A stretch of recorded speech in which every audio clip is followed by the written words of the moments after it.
Hey, Jarek here, and this is a fully automatic electric blowback shell ejecting dart blasting AA12. Yeah, this thing is a beauty.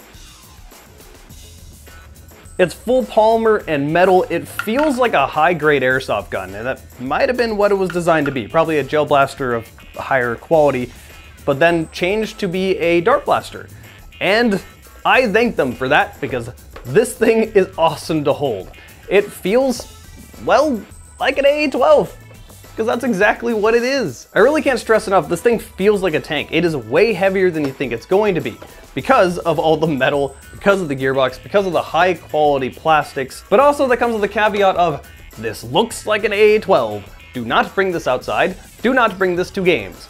Too realistic for that. This is just a plinker you have in your house. Also, don't trust your kids with this just doing whatever they want. They'll probably take it outside. That said, this is not exactly something you can just buy off the shelf. If you want to get this thing, you have to go to specific websites, like Zendow. I'll put a link down below in the video information and pinned comment as to where you can buy it. Huge thanks to Zendow for sending me this so I can make a video of it. So how does this thing work? Well, the battery goes in the stock, and it's toolless. Thank God, I love my toolless battery compartments. You simply flip the switch up, that pops right off. If I don't drop it, there we go, I got it.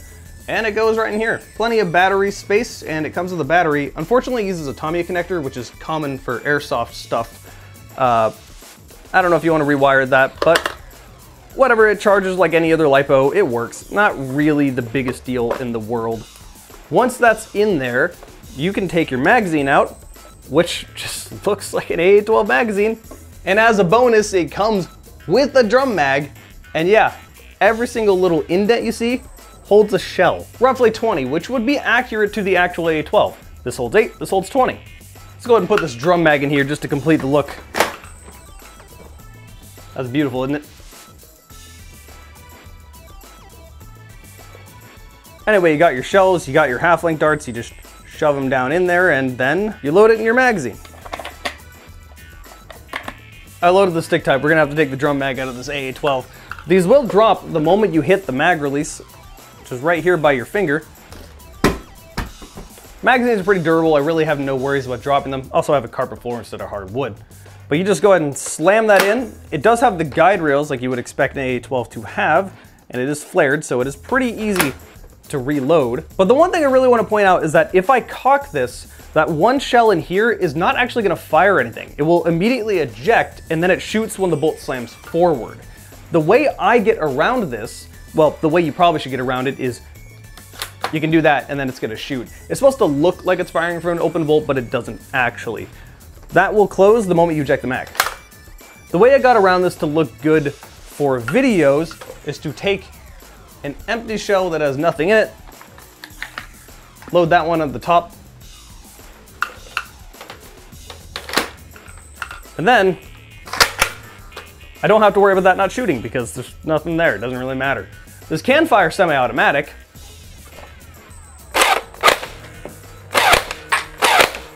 But really, it's an AA12. Who cares? Let's go ahead and swap this thing over to full auto.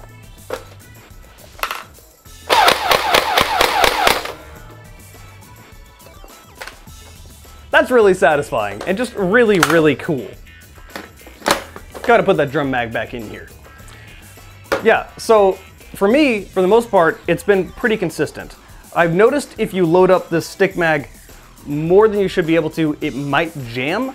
It's supposed to only hold 8, but you can load in like 10 to 12. I don't know why they let you do that, but it'll jam if you do that, so I only recommend you load in 8. The drum mag, however, has simply never jammed. It holds up to 20 and just works fine, which is really funny considering how real drums usually work. Okay, so now that we've gotten this cool factor out of the way, what's the performance like? Well, that's the caveat with this thing. Looks really great.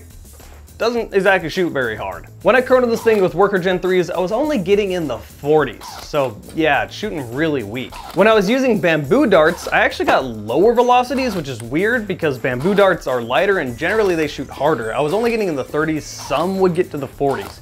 But the reason for that is because bamboo darts are skinnier and they didn't make a good seal in the shells, so it's really not a surprise. The same thing can be said for the 50 cal foam balls. They were only getting about 35 FPS. Again, they didn't make a great seal in the shell, so I'm not surprised.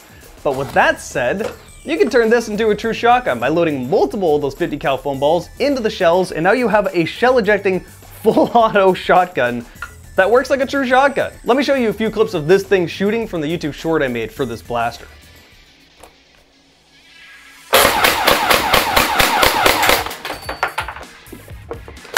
Now this does have the ability to fire in semi-auto, but who cares drum mag? That's a lot of shells.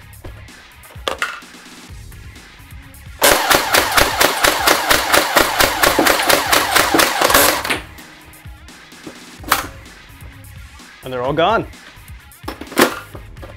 50 cal balls for true shotgun spread.